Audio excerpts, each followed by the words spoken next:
Shalom saudara, haleluya, selamat datang ke siri pembelajaran apologetik. Kiranya kasih karunia dan damai sejahtera melimpahi Anda oleh pengenalan akan Allah dan akan Yesus Tuhan kita. Kita dalam edisi yang kedua perbincangan tentang ketuhanan Yesus. Sekarang marilah kita lihat bagaimana kebangkitan Yesus dapat menunjukkan keilahian Yesus. Selain Yesus, pribadi lain yang pernah dibangkitkan dalam Perjanjian Baru adalah Lazarus. Oleh itu, apa bezanya kebangkitan Lazarus dan kebangkitan Yesus? Nah, perbezaannya adalah pada kesudahan mereka, the end, kesudahan mereka. Lazarus bangkit dan kesudahannya dia mati kembali. Yesus bangkit dan kesudahannya Yesus tidak mati lagi. Alkitab berkata, maut tidak berkuasa atas Yesus lagi. Dalam Roma bab 6 ayat 9 berkata begini, karena kita tahu bahwa Kristus sesudah ia bangkit dari antara orang mati tidak mati lagi, ya, tidak mati lagi. Maut tidak berkuasa lagi atas dia. Sebab kematiannya adalah kematian terhadap dosa. Satu kali dan untuk selama-lamanya, dan kehidupannya adalah kehidupan bagi Allah. Sekiranya maut tidak berkuasa lagi atas Yesus, ya, tidak berkuasa lagi, bermaksud Yesus telah berkuasa atas maut. Kalau Yesus berkuasa atas maut, itu juga satu sifat keilahian Yesus, ya, yang berkuasa atas maut. Kalau Yesus berkuasa atas maut, Yesus tidak dapat dimatikan. Yesus yang tidak dapat dimatikan akan dapat hidup kekal. Hidup kekal untuk selama-lamanya. Jadi kekekalan yang dapat hidup selama-lamanya itu juga satu sifat ilahi Tuhan. Kekekalan Yesus, ya saudara, inilah sifat yang akan dibincang pada edisi yang ketiga selepas ini. Kekekalan Yesus. Selepas Yesus bangkit dari maut, Yesus tidak mati lagi. Yesus diangkat ke syurga. Dan Yesus bukan sekadar diangkat ke syurga. Ya, belum habis cerita selepas diangkat ke syurga. Tetapi selepas keberangkatannya ke syurga, Alkitab mengatakan bahwa Yesus sekarang duduk di sebelah kanan Allah Bapa untuk selama-lamanya. Nah, itu juga satu sifat kekekalan. Dalam Ibrani 10:12 berkata begini, tetapi ia setelah mempersembahkan hanya satu korban saja karena dosa, yaitu melalui kematiannya, sekarang telah dibangkitkan, diangkat ke syurga, yang sekarang duduk untuk selama-lamanya di sebelah kanan Allah. Haleluya.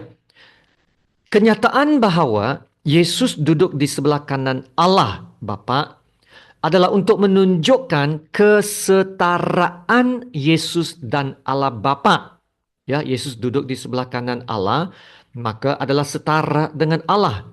Dan itulah kedudukan yang tertinggi dan yang termulia, yang setara dengan Allah Bapa. Nah, ini juga bermaksud Yesus bukan satu tingkat lebih rendah dari Allah dan bukan satu tingkat lebih tinggi dari Allah. Tetapi kedua-dua, Allah dan Yesus adalah setaraf dan setara dari segi keilahian. Maka duduk di sebelah kanan Allah Bapa adalah kedudukan yang tertinggi, kedudukan yang termulia, yang teragung, yang diberikan kepada Yesus. Dan ini membuktikan Yesus adalah Tuhan. Amin. Kebenaran ini dapat kita lihat dalam pengakuan iman yang awal oleh pengikut-pengikut Yesus pada abad yang pertama dalam Filipi 2 ayat 6 hingga ke 11. Yaitu tentang Yesus dituliskan bahwa yang walaupun dalam rupa Allah tidak menganggap kesetaraan dengan Allah itu sebagai milik yang harus dipertahankan. Ya, saudara perhatikan dalam ayat ini, Yesus setara dengan Allah. Setara dengan Allah. Tetapi Yesus tidak mahu mempertahankan kesetaraannya dengan Allah pada masa itu. Kenapa? Nah, ayat seterusnya mengatakan, melainkan telah mengosongkan dirinya sendiri, yaitu mengetepikan kemuliaannya dan mengetepikan taktanya dan turun ke dunia dari surga. Untuk apa? Untuk mengambil rupa seorang hamba dan menjadi sama dengan manusia.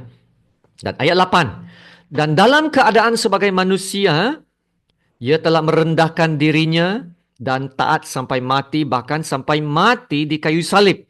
Dan seterusnya, baca ayat 9 ini. Itulah sebabnya Allah sangat meninggikan dia dan mengaruniakan kepadanya nama di atas segala nama, supaya dalam nama Yesus bertekuk lutut segala yang ada di langit dan yang ada di atas bumi dan yang ada di bawah bumi, dan segala lidah mengaku Yesus Kristus adalah Tuhan bagi kemuliaan Allah Bapa. Amin. Maka pengikut-pengikut Yesus dari awal lagi dalam abad yang pertama telah mengaku tanpa ragu-ragu bahwa Yesus Kristus adalah Tuhan. Dan ini bagi kemuliaan Allah Bapa. Amin. Duduk di sebelah kanan Allah, yaitu kedudukan Yesus yang tertinggi. Nah, ini juga menunjukkan bahwa kedudukan itu adalah kedudukan yang di atas segala-galanya. Ya, di atas segala-galanya. Sehingga kan dalam nama Yesus bertekuk lutut segala yang ada di langit dan di bumi.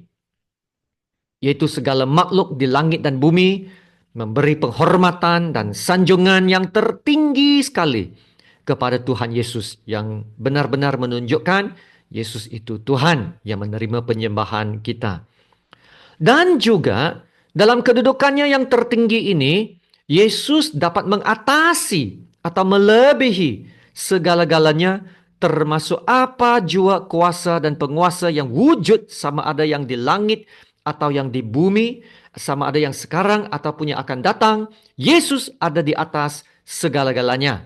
Amin. Nah, perhatikan petikan ini dalam Efesus 1 ayat 20 dan 21 ini. Yaitu Paulus mengatakan dalam ayat 20 ini, Yesus dibangkitkan dari antara orang mati dan didudukkan di sebelah kanan Allah. Ya, kedudukannya yang di sebelah kanan Allah yang jauh lebih tinggi dalam ayat 21 ini, jauh lebih tinggi dari segala pemerintah dan penguasa dan kekuasaan dan kerajaan dan tiap-tiap nama yang dapat disebut. Apa saja nama yang dapat disebut.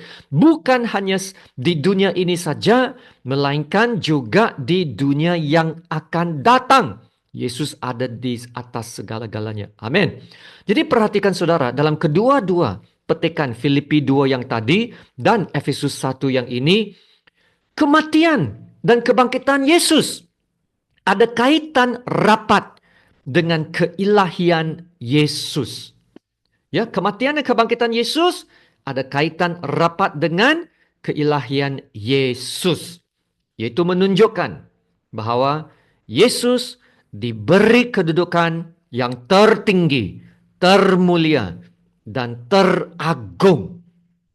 Yaitu sebagai Tuan segala Tuan dan Raja segala Raja.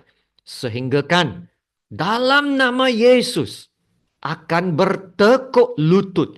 Segala yang ada di langit dan yang di atas bumi dan yang ada di bawah bumi, dan segala lidah mengaku Yesus Kristus adalah Tuhan. Ya, ini terjadi selepas kebangkitan dan keberangkatan Yesus ke surga. Nah, perhatikan, yang mengaku Yesus Kristus adalah Tuhan adalah segala makhluk yang ada di langit dan di atas bumi dan di bawah bumi. Dan kita tahu hal ini akan terjadi nanti. Seperti mana yang telah diwahyukan dalam Wahyu 5 ayat 13. Saya baca Wahyu ini ya. Dan aku mendengar semua makhluk yang di surga dan yang di bumi dan yang di bawah bumi dan yang di laut dan semua yang ada di dalamnya berkata. Berkata apa? Bagi Dia yang duduk di atas takhta dan bagi Anak Domba adalah puji-pujian dan hormat dan kemuliaan dan kuasa sampai selama-lamanya. Amin.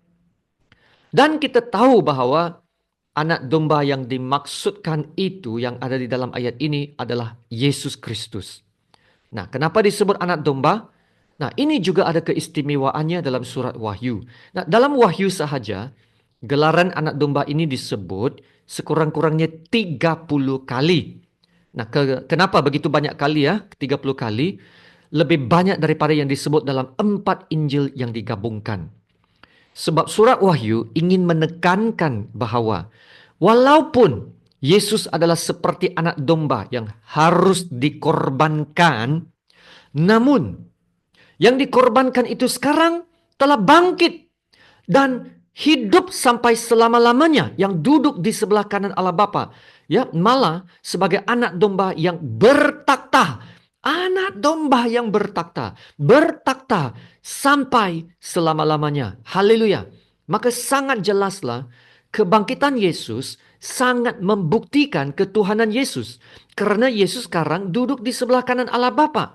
Dan itulah kedudukan yang setara dengan Allah Bapa. Kedudukan yang paling tinggi, yang termulia dan yang teragung, yang mengatasi segala-gala kuasa dan penguasa, baik yang di langit maupun yang di bumi, sehingga semua kuasa dan semua musuh berada di bawah tumpuan kaki Yesus. Dan semua makhluk di surga dan di bumi berkata, bagi Dia yang duduk di atas takhta dan bagi anak domba adalah puji-pujian dan hormat dan kemuliaan dan kuasa sampai selama-lamanya. Amin. Haleluya. Mari kita berdoa. Haleluya. Bapa kami yang di surga, terpujilah nama-Mu.